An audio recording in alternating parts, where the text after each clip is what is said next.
અને આ 12 પુસ્તકો પછી હું મારી જાતને વધારે ઓળખતો થયો છું. અને રાધર હું એમ કહીશ કે હું ધીરે ધીરે હું મારી જાતના પ્રેમમાં પડી રહ્યો છું. કારણ કે દરેક સર્જન સાથે મેં મારી જાતને ધીરે ધીરે પ્રેમ કરવાનું શરૂ કર્યું છે. તો સર્જન પ્રક્રિયા બીજું કશું જ નથી પણ જાત સાથેની એક રોમેન્ટિક ડેટ છે.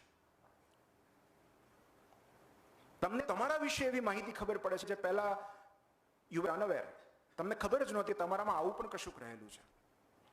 અને અહીં સર્જનનો અર્થ કંઈ ફક્ત કોઈ કલામાં થયેલું સર્જન નથી. એ સર્જન કોઈ પણ હોઈ શકે છે. જરૂર નથી કોઈ ચિત્ર, નૃત્ય કે પુસ્તક હોય. તમને કોઈ નવી વાનગી તમે બનાવો તો એ પણ સર્જન છે.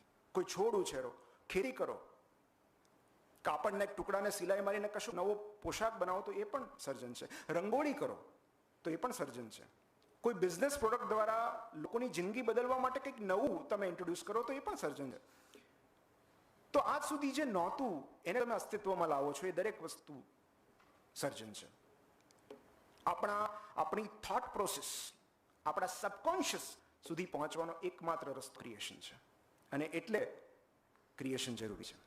કારણ કે આપણા દ્વારા થયેલું સર્જન એ આપણી અંદર રહેલી અદૃશ્ય ઉર્જાની દ્રશ્યમાન અભિવ્યક્તિ છે.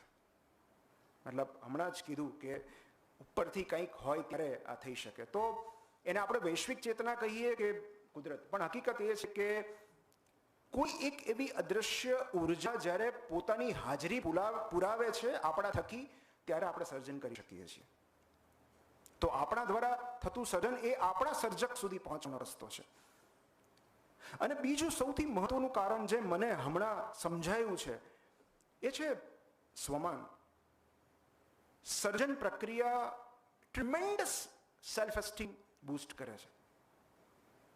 એકવાર શાહરૂખ ખાને એક બહુ સુંદર વાત કહેલી કે તમારી પ્રતિભાની કદર, તમારી પ્રતિભાનો સ્વીકાર આ જગત કરે કે ન કરે, તેમ છતાં તમારી પાસે કંઈક એવું રાખજો જે તમને હાર્ટબ્રેકના સમયમાં કામ લાગે.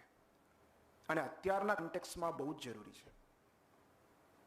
જે ક્ષણે તમે કશુંક નાનું એવું સર્જો છો તમારા સેલ્ફ એસ્ટીમને બૂસ્ટ મળે છે. એ હાર્ટબ્રેક હોય, ડિપ્રેશન હોય, કંઈ પણ હોય.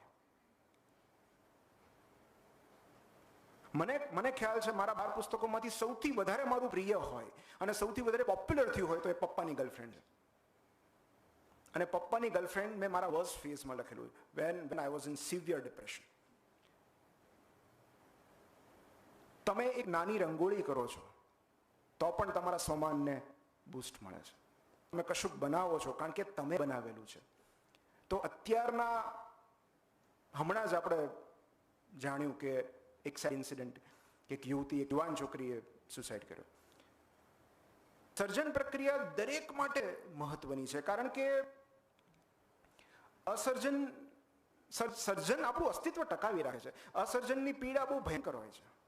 કશુંય સર્જી ન શકવાનું દુઃખ બહુ જ ભયાનક હોય છે. આપણે એવું કહીએ કે પ્રસૂતિ પીડા એ સર્વોચ્ચ પીડા છે, પણ એટલીસ્ટ પ્રોડક્ટિવ પીડા તો છે. માતાને ખબર છે કે આટલું બધું લેબર પેન સહન કર્યા પછી કંઈક બહાર આવવાનું છે, કશુંક સર્જન થવાનું છે, એ રેખે લાગવાનું છે. પણ બિન ઉત્પાદક જથ્થો લઈને જાતનો બિન ઉત્પાદક જથ્થો લઈને ફરવાનો ભાર બહુ જ લાગતો હોય છે. અને માટે સર્જન પ્રક્રિયા બહુ જરૂરી છે. એક બહુ સુંદર મારે વાત કેવી છે કે વાય આ સેલ્ફ એસ્ટીમને આપણે જ્યારે નેગેટિવ જે મેં વાત કરી કે ડિપ્રેશનમાં હોઈએ, ઉદાસ હોઈએ, તે કેમ આ જરૂરી છે અને કઈ રીતે કામ કરે છે. તો એક સુંદર એવી નવલકથા છે, હેમ્લેટ નામ છે એનું, બ્રિટિશ લેખિકા મેગી ઓ'ફેરેલે એમણે લખ્યું છે. અને આ નવલકથા વિલિયમ શેક્સપિયર ઉપર લખાયેલી છે અને થોડા પાત્રોના નામ આમ તેમ કર્યા છે, પણ એના જીવન ઉપર લખાયેલી નવલકથા છે. અને પત્ની એન્ને સાથેના લગ્ન જીવનમાં 3 બાળકો થયા શેક્સપિયરને. એમાં પહેલું નામ હતું આઈ થિંક સુઝાન, પછી હેમ્લેટ અને જુડિથ, 3 બાળકો હતા. બીજા 2 ટ્વિન હતા. અને એ સમય એવો હતો, હેમ્લેટ જ્યારે 11 વર્ષના થયા ત્યારે પ્લેગને કારણે 11 વર્ષના હેમ્લેટનું મૃત્યુ થયું. પેલું કહેવાય છે ને, the heaviest coffins are the tiny ones, કે એક બાળકને તમારે અનિદા આપવો પડે એ સૌથી દુઃખદ ઘટના છે. તો 11 વર્ષનું દીકરો શેક્સપિયરનો એક્સપાયર થયો. ત્યારે એ એવો સમય હતો કે જ્યારે એક નાટ્યકાર તરીકે, એક નાટ્ય લેખક તરીકે એ એસ્ટાબ્લિશ થઈ ચૂક્યા હતા, કામમાં હતા, આવ્યા ઘરે, અંતિમ વિધિ પતાવી અને કીધું હું નીકળું છું, હું જાઉં છું. અને પત્નીએ કીધું કે અરે હજી તો આપણા દીકરાના અંતિમ સંસ્કાર પત્યા છે અને તમારે જવું છે, મારે તમારી જરૂર છે, તમે રોકાવો. અને ત્યારે એવું જવાબ આપે છે કે પણ મને મારા કામની જરૂર છે. He left at that very moment. અને એ એક એવી રિમોટ પ્લેસ પર પહોંચી ગયા કે જ્યાં એમના સુધી કોઈ પહોંચી ન શકે, કોઈ એમને ડિસ્ટર્બ ન કરી શકે. એક ઓરડામાં એમણે પોતાની જાતને બંધ કરી દીધી અને ફક્ત એ ઓરડામાં 3 જ વસ્તુ હતી. એક રાઇટિંગ ટેબલ, એક સુવા માટે, આરામ કરવા માટે ખાટલો અને એક અવિરત ચાલતો કોફીનો કપ.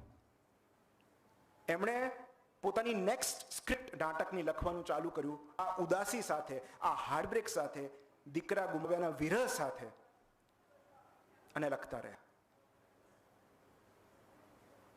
એ નાટક જે ઇતિહાસના પાનામાં અમર થઈ ગયું ને જે કોઈ પણ સાહિત્ય પ્રેમીના હૃદય પર આજ સુધી રાજ કરે છે, એટલે હેમ્લેટ. હેમ્લેટ ગુમાવીને એમણે હેમ્લેટ આપ્યું જગતને. તો ત્યારે એ જો કદાચ શો પાડવા માટે રોકાઈ ગયા હોત તો સાહિત્ય જગતની સર્વોચ્ચ કૃતિ કદાચ આપણને ન મળી શકી હોત. તો આ રીતે નેગેટિવ એનર્જીમાંથી સર્જન થતું હોય છે, હાર્ટબ્રેકમાંથી, ઉદાસીમાંથી સર્જન થતું હોય છે. તમે કદાચ અંગ્રેજી ગીતકાર નામ એડેલનું નામ સાંભળ્યું હશે. હું બહુ નથી સાંભળતો ઇંગ્લિશ, પણ જે સાંભળતા હશે કે એડેલ કે ઉડેલ, શું કહો છો, અડેલ. તો શી ઇઝ વેરી ફેમસ. એના સોંગ્સ ખૂબ બધા હિટ છે. એના જીવનમાં બનેલો સાચો પ્રસંગ છે કે એનો એક બોયફ્રેન્ડ હતો અને એ બોયફ્રેન્ડ એને ડમ્પ કરી દીધી. સો હાર્ટબ્રેક હતું, સિવિયર. અને એ ઉદાસીમાંથી બહાર આવવા માટે અડેલે એક ગીત લખ્યું. એ ગીત એણે પોતે જ કમ્પોઝ કર્યું અને પોતે જ ગાયું. એ ગીતે અડેલની આખી કેરિયર ચેન્જ કરી નાખી. એ ગીત જે આજે પણ હાર્ટબ્રેક માટે રાષ્ટ્રગીત જેવું ગણાય છે, એ છે સમવન લાઈક યુ. ક્યારે લખાયું? when she was in depression. Taj Mahal, જ્યારે પત્ની ચાઇલ્ડ બર્થમાં ગુજરી ગઈ પછી શાહજહાંને વિચાર આવ્યો કે નહીં, મારે આની યાદમાં કશુંક બનાવવું છે. ભલે એમણે પોતે સર્જન નહોતું કર્યું, પણ એ ડિઝાઇન, એ પેશન, એ વિચાર એ ક્યારે આવ્યો? જ્યારે તે ડિપ્રેસ્ડ હતા, ઉદાસીમાં હતા. તો જ્યારે પણ લાઈફમાં કોઈ એવો સ્ટ્રગલિંગ ફેઝ આવે, મુશ્કેલી આવે, ત્યાં સર્જન આપણને ઉગાડે છે. કારણ કે આપણને સેન્સ ઓફ સેલ્ફ આપે છે, આપણને જીવતા રહેવા માટેનું કારણ આપે છે સર્જન.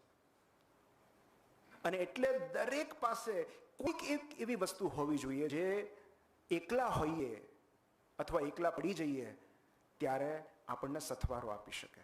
સર્જન પ્રક્રિયા સથવારો આપે છે, કારણ કે એના માટે ખૂબ બધા એકાંતની જરૂર હોય છે, જે આપણે હમણાં વાત કરશું.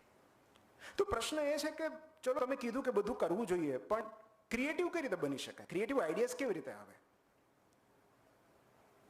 કઈ રીતે કશું ક્રિએટ કરવું? તો પ્રોબ્લેમ એ નથી કે કઈ રીતે ક્રિએટિવ બનવું, પ્રોબ્લેમ એ છે કે આપણી ક્રિએટિવિટી કઈ રીતે પ્રિઝર્વ કરવી. બીકોઝ નાના હોઈએ ત્યારે આપણે બધા ક્રિએટિવ હોઈએ છીએ.